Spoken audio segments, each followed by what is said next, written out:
Assalamualaikum warahmatullahi wabarakatuh. Perkenalkan, nama saya Pipi Fauzia dengan NIM 1224010115 dari jurusan Bimbingan Konseling Islam Fakultas Dakwah dan Komunikasi UIN Sunan Gunung Jati Bandung. Di sini saya akan menjawab 3 dari 50 pertanyaan, yakni nomor urut ke-15, 33, dan 34, yang dimana saya telah merangkum ketiga pertanyaan ini adalah tentang fungsi komunikasi itu sendiri. Nah, tugas ini bertujuan untuk memenuhi tugas UAS mata kuliah Ilmu Komunikasi dengan dosen pengampu Bapak Dr. Haji Cecep Suryana MSI. Nah, sebelum kita menjawab ketiga pertanyaan ini, teman-teman pasti tahu kan bahwa dalam kehidupan sehari-hari kita tidak bisa lepas dari yang namanya komunikasi. Dari mulai anak-anak hingga orang dewasa. Nah, teman-teman pasti tahu kan, tidak ada sesuatu yang tidak memiliki fungsi. Contohnya, komunikasi ini sendiri. Sebagaimana yang telah saya simpulkan, bahwa fungsi komunikasi terbagi ke dalam 4 hal, yaitu fungsi sosial, fungsi ekspresif, fungsi ritual, dan fungsi instrumental. Namun di sini saya hanya akan menjelaskan 3 fungsi komunikasi saja, yakni fungsi sosial, fungsi instrumental, juga fungsi ritual. Sebagaimana pertanyaan nomor 15, yakni komunikasi itu penting dalam membangun konsep diri, aktualisasi diri, kelangsungan hidup, memperoleh kebahagiaan, terhindar dari tekanan dan ketegangan, dan memupuk hubungan dengan orang lain. Fungsi tersebut disebut fungsi sosial. Ya, sebagaimana kita tahu, fungsi sosial sendiri memberitahukan kepada kita bahwa komunikasi merupakan hal yang sangat besar bagi kelangsungan hidup manusia sebagai makhluk sosial. Kita tahu bahwa manusia adalah makhluk sosial yang tidak bisa hidup sendiri, dan dengan komunikasilah manusia bisa berinteraksi antara manusia satu dengan manusia yang lainnya.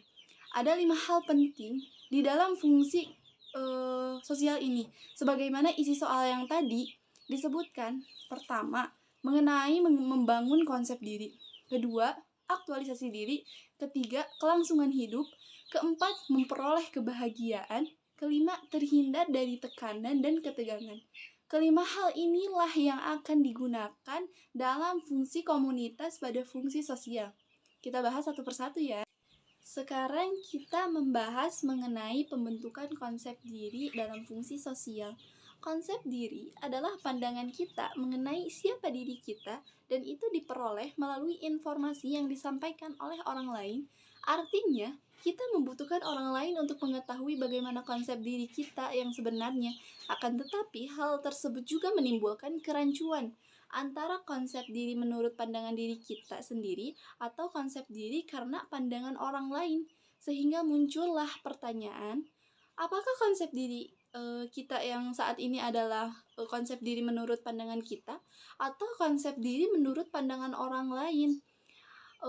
Rata-rata orang akan kesusahan ketika membedakan antara konsep diri menurut diri sendiri dan konsep diri menurut pandangan orang lain. Contohnya adalah kita berupaya ingin terlihat cantik, ingin terlihat rapi, ingin terlihat gagah, juga ingin terlihat kurus, dan ingin terlihat sopan.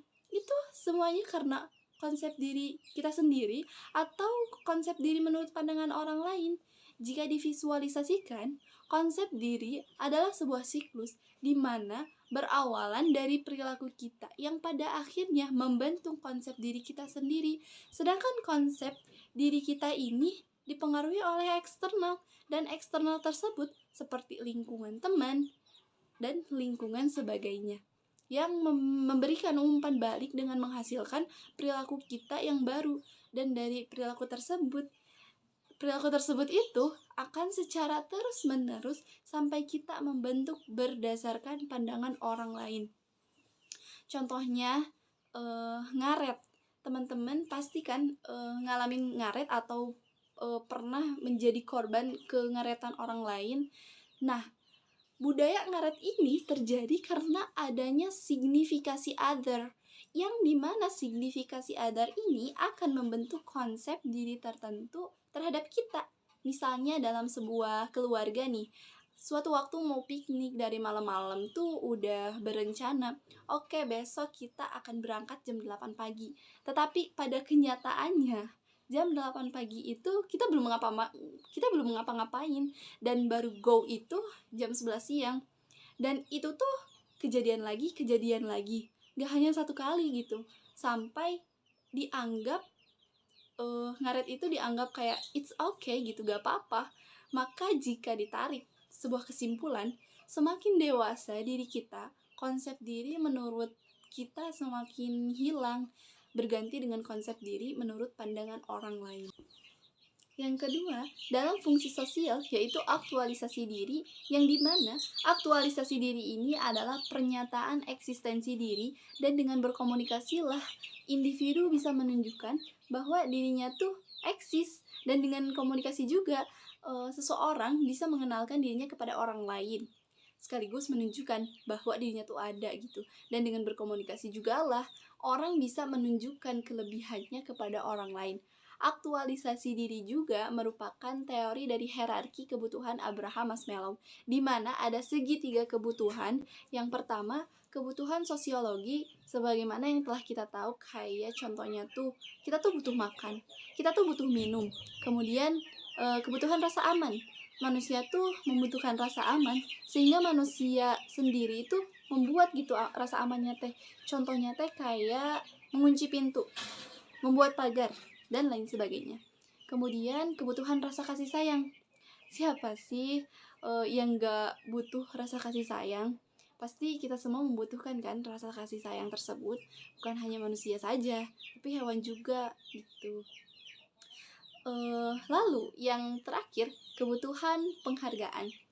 Tidak ada yang tidak suka dihargai, betul bukan? Nah, itu adalah salah satu kebutuhan manusia. Nah, yang tertinggi dari segitiga kebutuhan ini adalah aktualisasi diri, yaitu eksistensi diri, yang dimana manusia akan berupaya untuk menunjukkan bahwa ini loh gue ada. Nah, disitulah manusia dengan berbagai upaya untuk mencapai hal itu, yaitu dengan salah satunya eksis di sosial media. Lalu, fungsi sosial berikutnya yaitu mengenai kebahagiaan hubungan dan kelangsungan hidup, yang merupakan satu kesatuan bahasan yang setidaknya ada 4 teori yang menyangkut mengenai fungsi sosial kebahagiaan hubungan dan kelangsungan hidup. Pertama, teori pertukaran sosial yang membicarakan mengenai mempertahankan hubungan. Kemudian, teori pada atraksi sosial yang menjelaskan mengenai proses membangun hubungan. Yang ketiga, teori disonansi kognitif yang membicarakan bagaimana cara komunikator memahami lingkungannya. Lalu, teori ini lebih terfokus pada kebutuhan hubungan intrapersonal yang membicarakan mengenai latar belakang mempertahankan sebuah hubungan. Lalu yang keempat, teori penetrasi sosial adalah teori yang berfokus pada hubungan intrapersonal yang dinamis dan dapat berkembang dari yang tidak intim menjadi intim, atau bisa disebut juga sebagai penetrasi. Selain itu, dalam teori penetrasi sosial juga bisa menjelaskan dari hubungan yang awalnya intim menjadi tidak intim, atau disebut dengan desprentasi. Artinya, teori ini menjelaskan bagaimana sebuah hubungan dari yang awalnya tidak dekat menjadi dekat. Itulah yang akan banyak dijelaskan dalam teori penetrasi sosial. Ketika orang baru dalam tahapan kenalan, maka pembicaranya tuh akan seputar topik seperti asal daerah, cuaca lingkungan, dan sosial gitu. Nah, artinya lebih bersifat kultural dan sosiologis. Dari yang awalnya sebatas kenalan, kemudian berkembang ke dalam tahapan yang lebih dekat, yaitu berkawan misalnya. Dan ketika berkawan, inilah lingkaran penetrasi pembicaraan lebih dalam lagi. Sehingga yang dibicarakan topiknya tuh seperti kebiasaan, keluarga, masalah pribadi, atau hal-hal yang bersifat psikologis. Kayak gitu. Kemudian ketika membangun sebuah hubungan, itu akan semakin menjadi dekat. Maka topik pembicaraannya juga akan semakin intim, sehingga pembicaraannya masih sama, berhubungan dengan psikologis, tapi lebih dalam lagi gitu. Berikutnya adalah teori yang kelima, yaitu disonansi kognitif, di mana teori ini membahas sesuatu yang berhubungan dengan perasaan ketidaknyamanan karena sikap pemikiran dan perilaku yang tidak baik atau tidak sesuai dengan apa yang dihasilkan oleh lawan bicara. Lalu, teori yang keenam, yakni teori kebutuhan hubungan intrapersonal, di mana teori ini menjelaskan tentang adanya hubungan yang terjadi antara individu yang harus menghadirkan sesuatu dalam kondisi tertentu agar dapat menghasilkan sesuatu yang menyenangkan. Kebutuhan interpersonal pun terdapat 3 macam, di antaranya inklusif, kontrol, dan afeksi. Inklusif juga menyangkut mengenai kebutuhan untuk mengerjakan atau mempertahankan komunikasi yang memuaskan. Artinya, seseorang mempertahankan hubungan dengan orang lain karena merasa hubungan tersebut memuaskan bagi dirinya, dan itu adalah salah satu contoh mengenai inklusif dalam teori kebutuhan hubungan interpersonal. Kedua, mengenai kontrol kebutuhan. Ini seperti kebutuhan mempengaruhi atau mendominasi atau memimpin dan mengatur. Artinya, seseorang mempertahankan hubungan dengan orang lain karena orang tersebut merasa dapat mudah dikontrol dan dapat didominasi, sehingga ia merasa hubungan tersebut bisa dipertahankan karena dirinya mampu mendominasi dan memimpin orang tersebut. Berikutnya mengenai afeksi. Kebutuhan ini berhubungan dengan cinta dan kasih sayang yang melibatkan emosi dan perasaan. Artinya, seseorang mau mempertahankan hubungan karena mengandung unsur emosi dalam hubungan tersebut. Berikutnya mengenai teori pertukaran sosial, di mana teori ini dalam bidang komunikasi yang biasanya disebut sebagai pertukaran sosial, bahwa orang tersebut menghitung nilai keseluruhan atau hasil dari sebuah hubungan dengan mengurangkannya pengorbanan atau biaya yang dikeluarkan dari ganjaran atau reward. Nah, itulah jawaban dari pertanyaan pertama.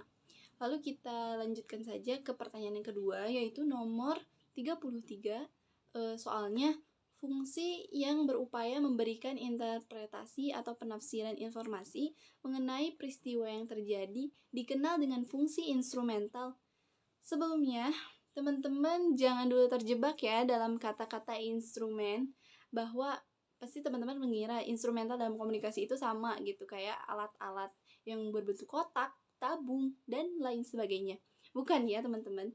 Instrumen yang dimaksud ini adalah di mana fungsi instrumen ini memiliki beberapa tujuan umum yang menginformasikan, mendorong, mengubah sikap, dan keyakinan. Ada dua tujuan dalam fungsi instrumental, yaitu tujuan jangka pendek dan tujuan jangka panjang.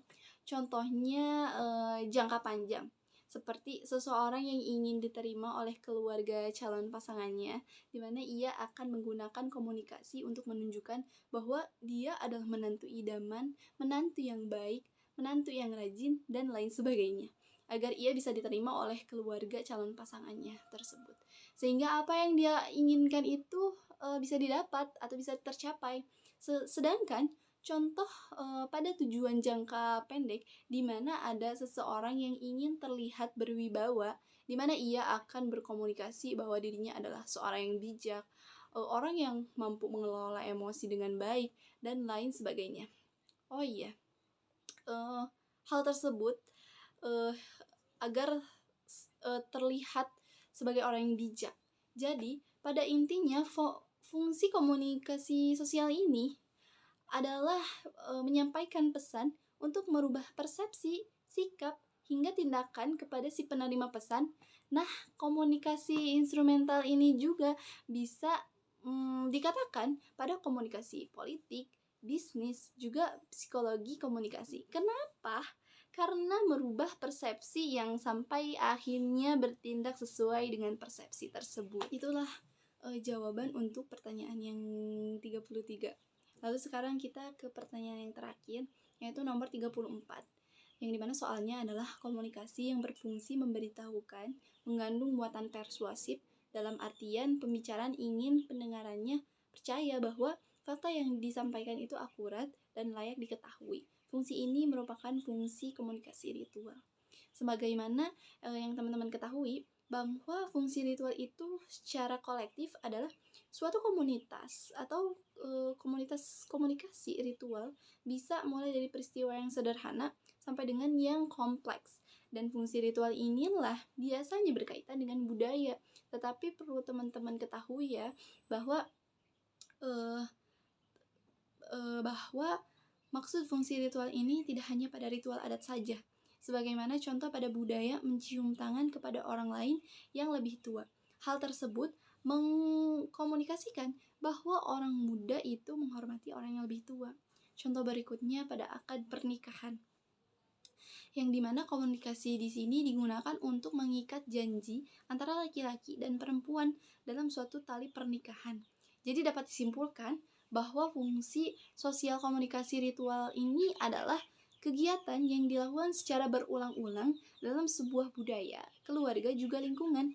Menurut Mulyana, komunikasi ritual itu erat kaitannya dengan komunikasi ekspresif dalam komunikasi ritual ini, yang biasanya dilakukan secara kolektif yang telah tadi saya katakan.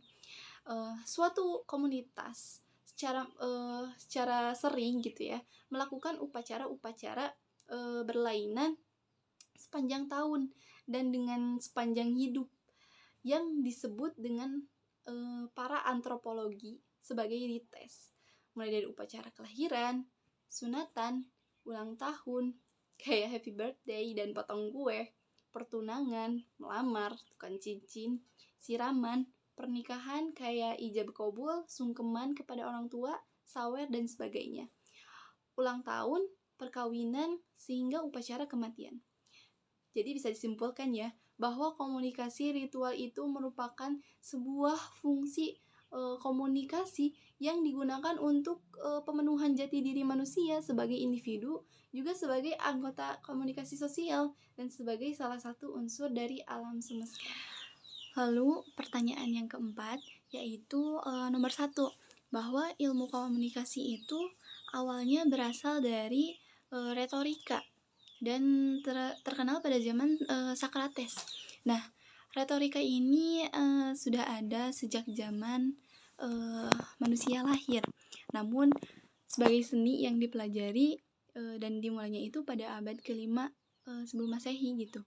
Ketika kaum sofis di Yunani mengembara dari satu tempat ke tempat lain untuk mengajarkan pengetahuan tentang politik dan pemerintahan, dan dengan menekankan terutama pada kemampuan berpidato. Adapun tokoh-tokoh dari kaum sofis sendiri itu seperti ada Gorgias, Protagoras, Isokrates, dan lain-lain. Dan berhasil dalam mengambil kegemilangan dan membuktikan bahwa retorika itu adalah sarana yang paling efektif untuk memenangkan suatu kasus. Pertanyaan yang terakhir yaitu nomor 6, yaitu tentang komunikasi adalah proses di mana seseorang menyampaikan stimulus dengan tujuan mengubah atau membentuk perilaku orang lain. Hal tersebut diungkapkan oleh Shannon dan Weaver. Nah, model komunikasi ini secara linier dikembangkan oleh Shannon dan Weaver pada tahun 1949. Komunikasi ini dipresentasikan sebagai suatu sistem di mana sumber memilih informasi yang diformulasikan dalam bentuk pesan. Pesan yang disampaikan dengan sinyal yang disampaikan melalui saluran kepada penerima pesan. Dan konsepnya juga sangat penting dalam model Shannon dan Weaver ini. Kenapa? Karena diyakini setiap rangsangan tambahan dan tidak dikehendaki dapat mengganggu kemacetan pesan yang disampaikan. Gangguan ini bisa berupa interferensi statis atau suatu panggilan telepon musik yang sangat keras. Itulah yang dapat saya jawab dari kelima pertanyaan, yaitu pada nomor 15, 33, 34, 1, dan 6. Sekian, terima kasih. Wassalamualaikum warahmatullahi wabarakatuh.